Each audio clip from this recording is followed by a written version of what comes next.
In the War of the Sixth Coalition, March 1813 to May 1814, sometimes known in Germany as the Wars of Liberation, a coalition of Austria, Prussia, Russia, Spain, the United Kingdom, Portugal, Sweden, Sardinia, and a number of German states defeated France and drove Napoleon into exile on Elba.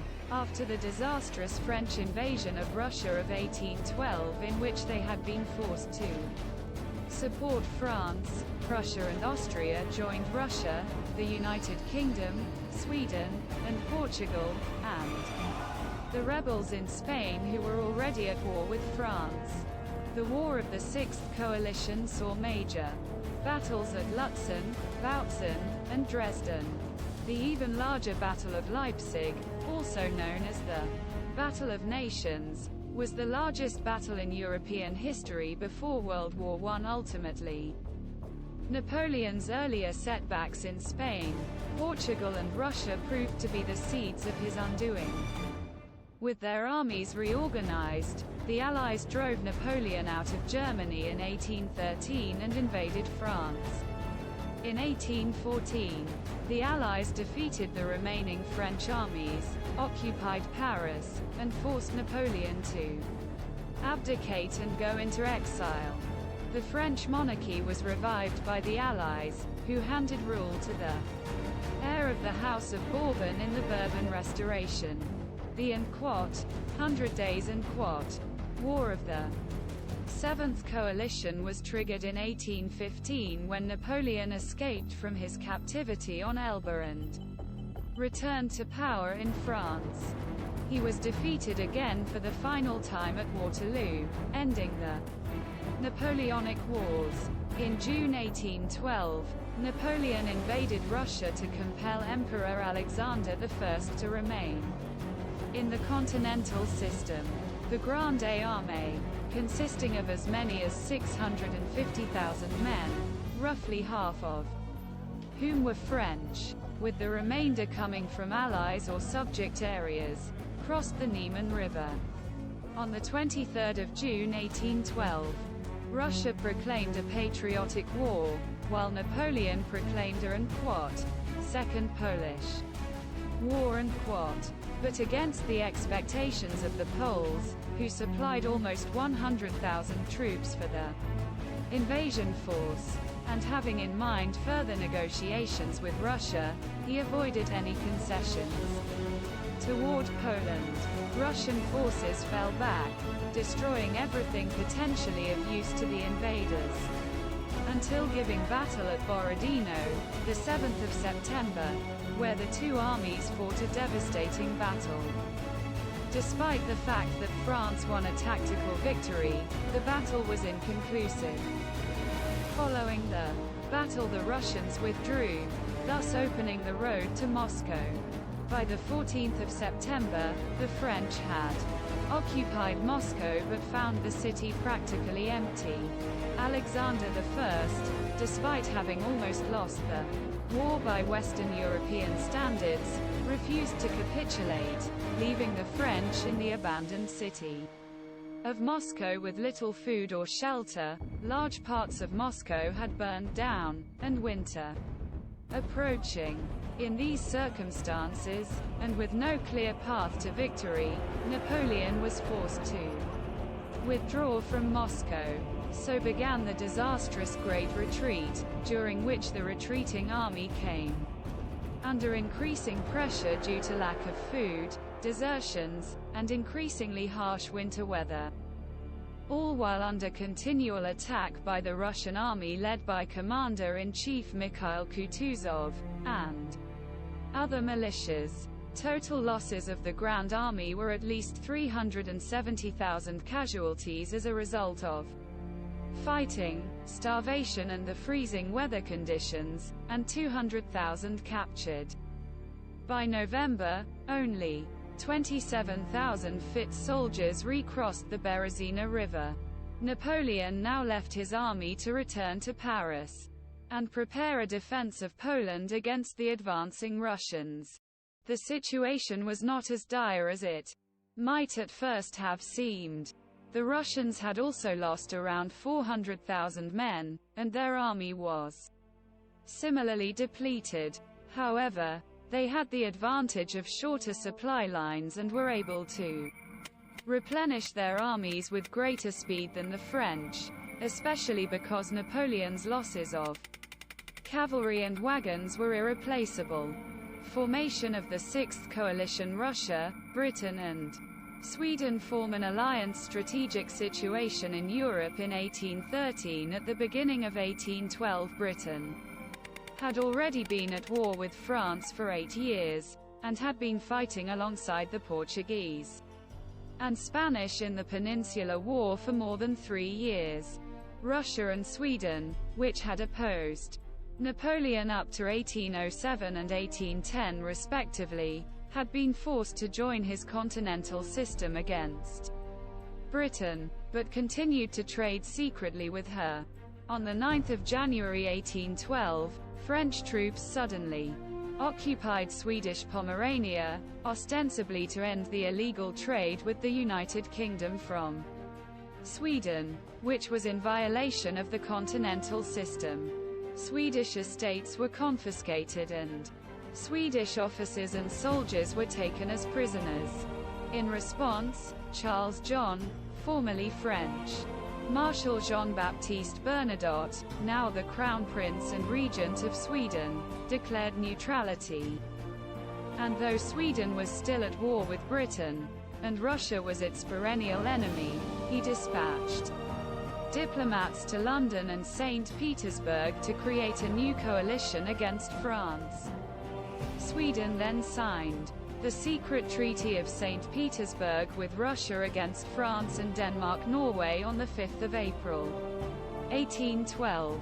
On 18 July 1812, the Treaty of Orebro formally ended the wars between Britain and Sweden, and Britain and Russia, forming the basis of coalition between Russia, Britain, and Sweden, though the exact parameters of a military alliance remained in negotiation throughout the winter of 1812 to 1813. 3. When Napoleon marched on Moscow in June 1812, neither Britain nor Sweden was able to give direct military support to Russia, though that same month the British and Spanish armies had advanced into central Spain, defeating the French at Salamanca and capturing Madrid, tying down a French army of 230,000. Britain also helped subsidize the Russian war effort, while Charles John had struck up a friendship with Alexander, and gave him moral support, strategic and tactical advice on how to defeat the French, as well as valuable insights on Napoleon himself, having had much contact with Napoleon as a member of the extended imperial family. However, Russia bore the brunt of the French onslaught on her territory alone. After the French Grande Armée retreated from Moscow on the 18th or the 19th of October 1812 and suffered heavy casualties due to extreme cold, food shortages and repeated Russian attacks, Napoleon did not seem to be as invincible as before. On the 14th of December, the last French troops had left Russian soil, and Paris allies were seriously considering rebellion and joining the Tsar's side. Defection of Prussia. The Convention of Tauroggen was a truce signed 30 December 1812 at Tauroggen, now Taurage, Lithuania, between Generalleutnant Ludwig Yorck von Wartenberg on behalf of his Prussian troops, who had been compelled to augment the Grande Armée during the invasion of Russia, and by General Hans Karl von Diebitsch of the Russian army.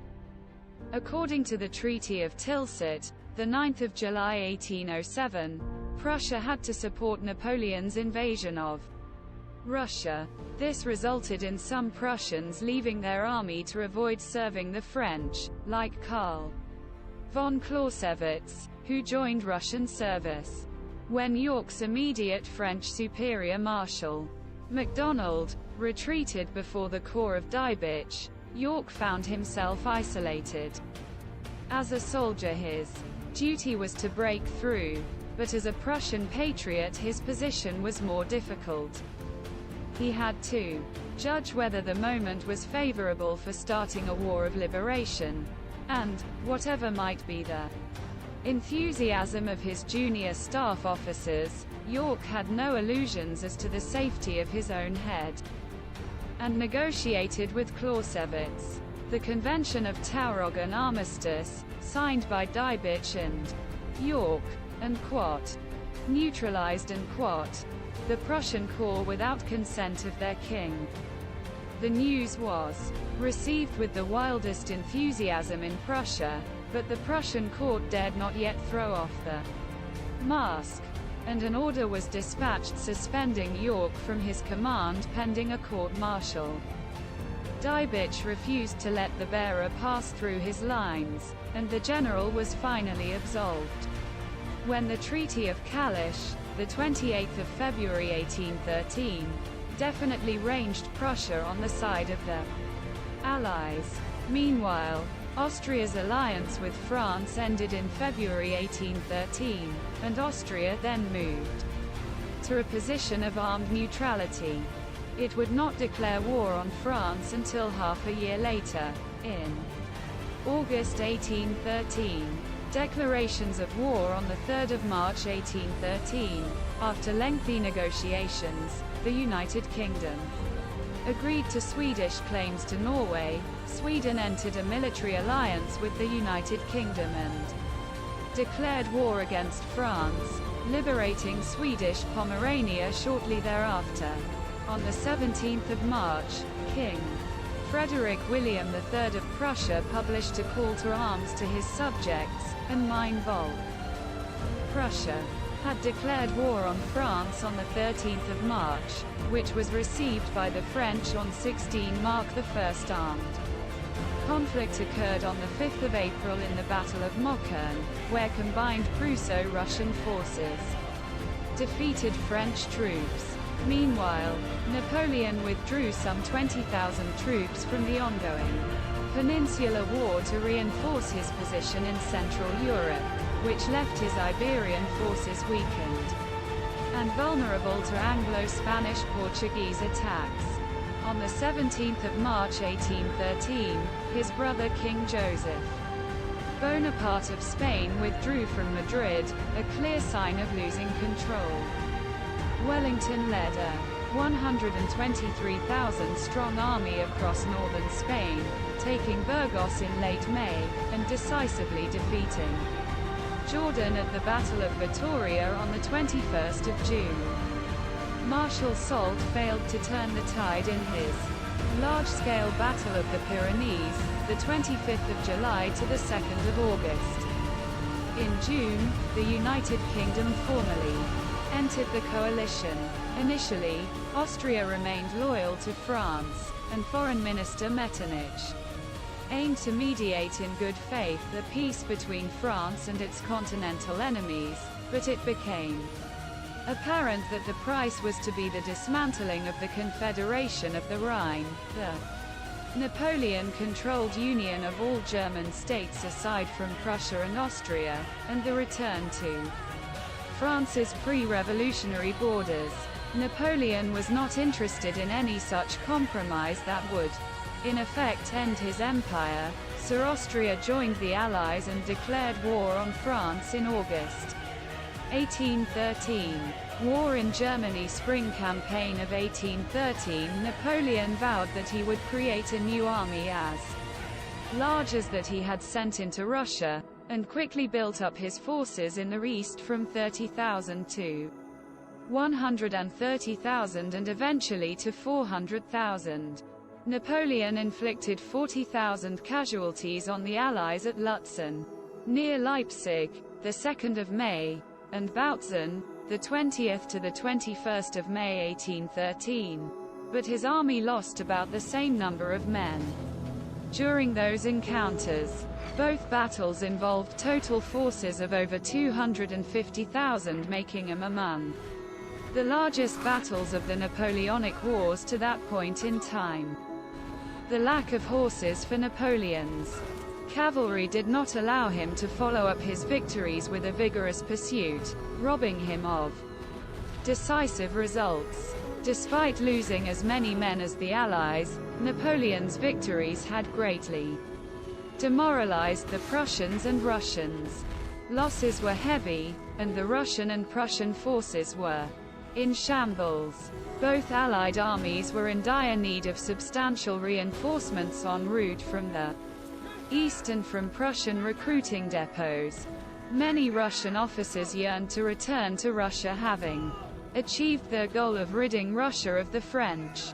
Frederick William of Prussia had always viewed a renewed war with France as dubious, and the two defeats at Lutzen and Bautzen had led him to reconsider peace. Moreover, the Prussians and the Russians were hopeful of bringing the Austrians into the war, and a break in the fighting would give them time to negotiate with Vienna. Another victory by Napoleon may very well have led to a favorable peace, as not only were the Russians and Prussians at their nadir, but the Austrians, with their 150,000 troops, would have seen a decisive French victory as ample proof that another war with France would be most undesirable. Despite the two victories over the Prussians and Russians, French losses had been heavy, and a chronic lack of horses for his cavalry meant that Napoleon could not fully exploit his victories and inflict a decisive defeat in the same vein as Austerlitz or Friedland. Napoleon's new army was filled with fresh conscripts, lacked many necessities, and was exhausted from their long march from France and Napoleon's rapid maneuvering. The French were in dire need of a period of reconstruction and recuperation, and Napoleon needed time to acquire horses for his depleted cavalry and bring up more reinforcements. Therefore, Napoleon was amiable to the armistice offered by the Allies, despite the Allies being in a grave condition. During the armistice, a disastrous interview with Austrian Chancellor Metternich, in which Napoleon heaped recriminations on the Austrians and threw his hat to the ground and stamped it with his foot, ensured that Austria would join the coalition against France. Napoleon did not know it at the time, but the armistice would turn out to be a grave mistake, as the Allies gained far more from the suspension of hostilities than he did.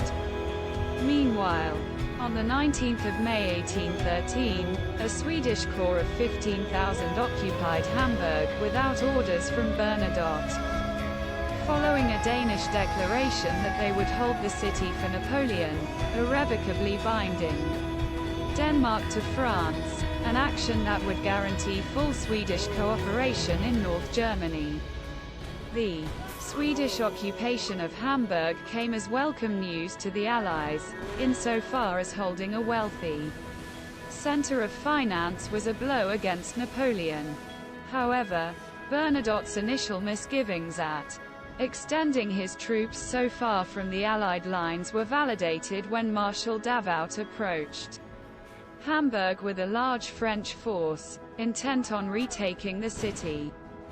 The Swedes quietly withdrew on 26 May, and Davout would occupy the city until after Napoleon's abdication in 1814. It would be the last major action of the spring before the Armistice of Plaswitz. The Battle of Hanau. Armistice of Plaswitz. Austria joins the coalition. The belligerents declared an armistice from the 4th of June 1813, which lasted until the 13th of August, during which time both sides attempted to recover from approximately 250,000 losses since April. During this time, Allied negotiations finally brought Austria out in open opposition to France. Like Prussia, Austria had moved from nominal ally of France in 1812 to armed neutral in 1813.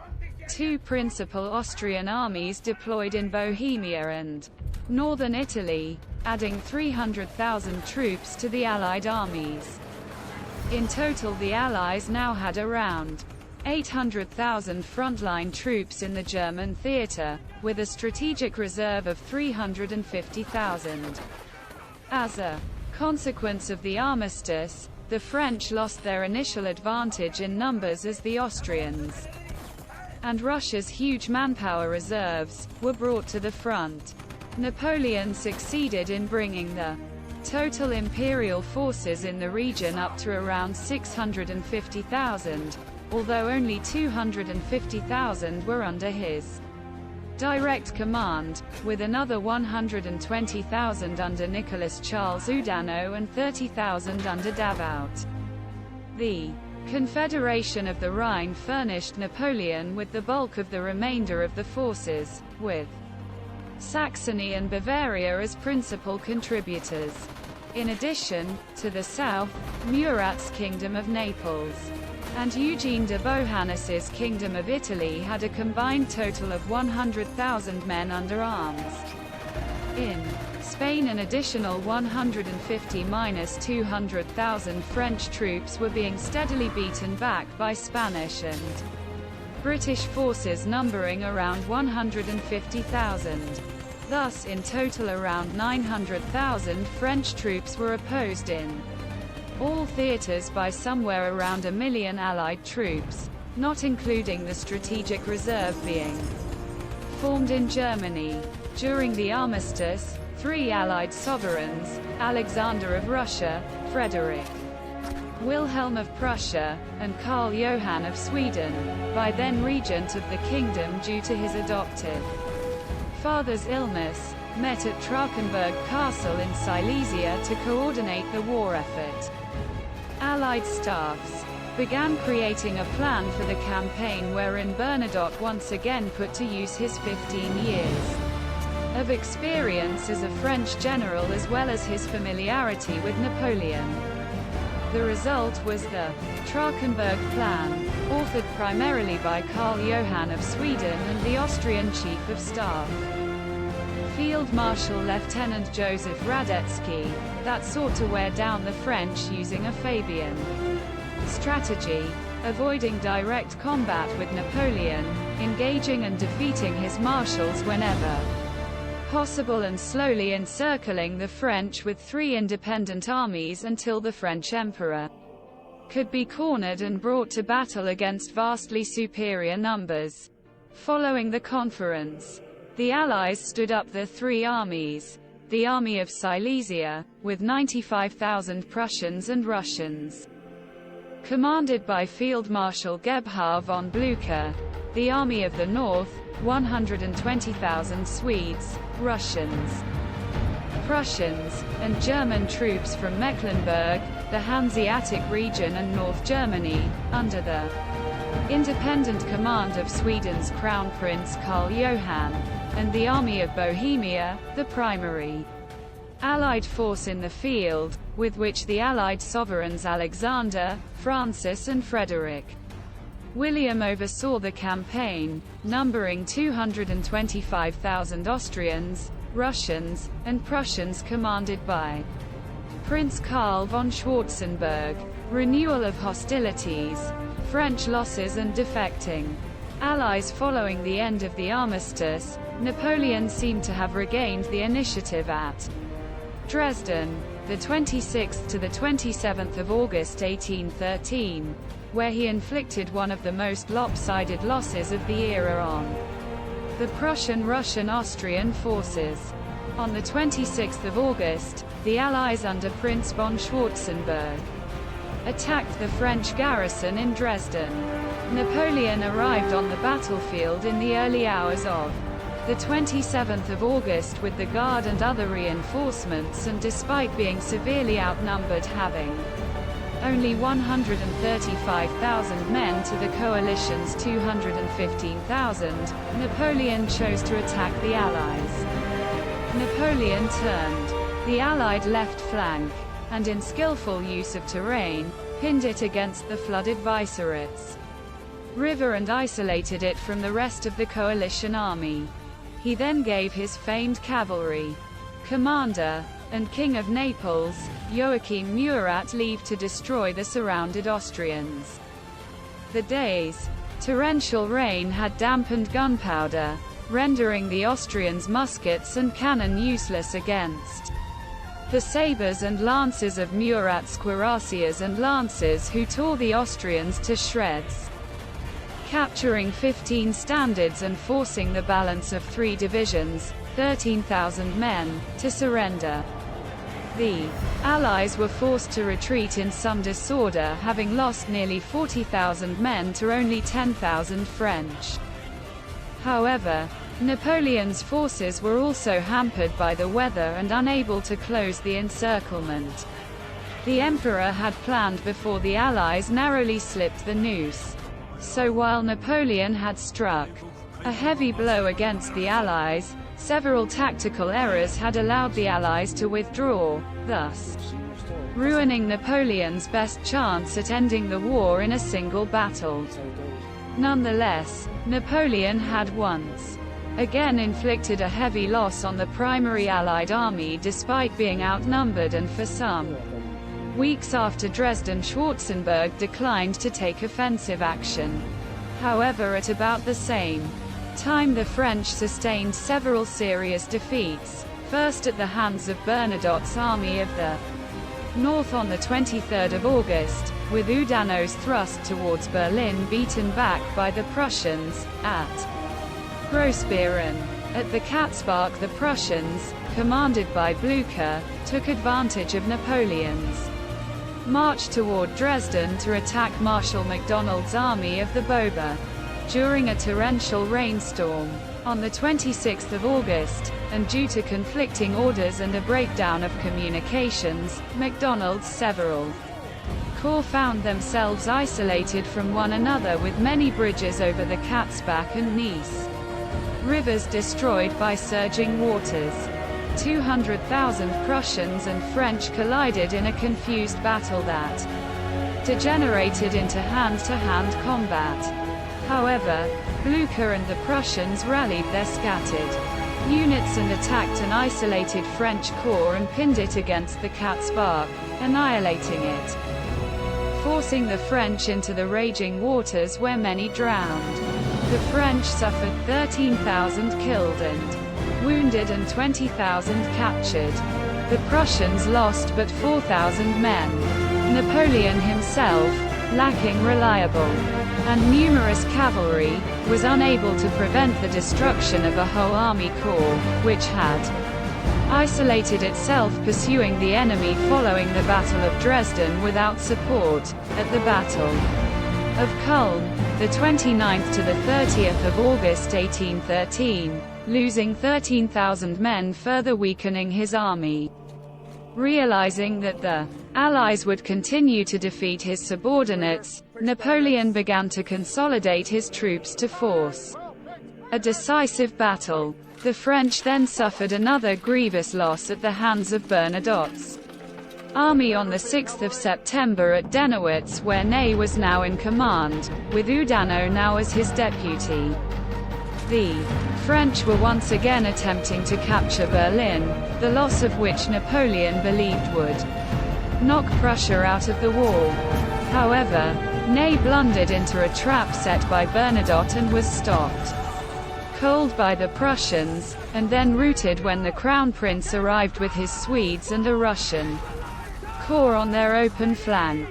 This second defeat at the hands of Napoleon's ex-marshal was catastrophic for the French, with them losing 50 cannon, 4 eagles and 10,000 men on the field. Further losses occurred during the pursuit that evening, and into the following day, as the Swedish and Prussian cavalry took a further 13,000 to 14,000 French prisoners. Ney retreated to Wittenberg with the remains of his command and made no further attempt at capturing Berlin. Napoleon's bid to knock Prussia out of the war had failed, as had his operational plan to fight the Battle of the Central Position. Having lost the initiative, he was now forced to concentrate his army and seek a decisive battle at Leipzig. compounding the heavy military losses suffered at Dennewitz. The French were now losing the support of their German vassal states as well.